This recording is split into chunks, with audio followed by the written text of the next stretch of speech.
Goeiedag en baie welkom hier saam met ons by ons oggendoordenkings.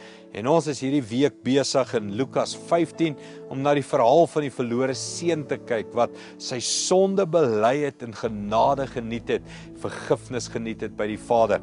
Kom ons gaan kyk na vers 20 vandag. Hy sê, daarop het hy teruggegaan na sy pa toe. En toe hy nog ver weg was, het sy pa hom gesien aankom. Oorweldig met liefde en deernis, het hy na sy seun toe gehardloop, hom omhels en gesoen. Nou hierdie beeld wat Jesus hier gebruik, onthou wat ons sê, Jesus ken die Vader en hy probeer die Vader aan ons te verduidelik.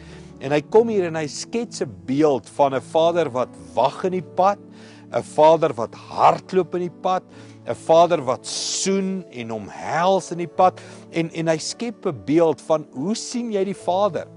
Gereed om jou te vergewe, gretig om die verhouding te versoen, sien jy 'n Vader vol liefde, of leef jy met 'n beeld wat die duiwel vir jou gee van God, is hoog in die hemel, hy's kwaai en hy's streng, en jy gaan moet boetedoening doen voordat jy vergifnis kry, en daar's 'n God in die hemel, 'n Vader in die hemel, en hy's altyd kwaad, en hy's altyd gereed om te straf, en jou 'n les te leer in die lewe.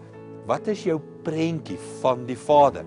En hierdie is seker een van die beste skrifte waar Jesus, wat die Vader se ewebeeld is, en die Vader so goed ken, vir ons sê, hy lyk nie so nie.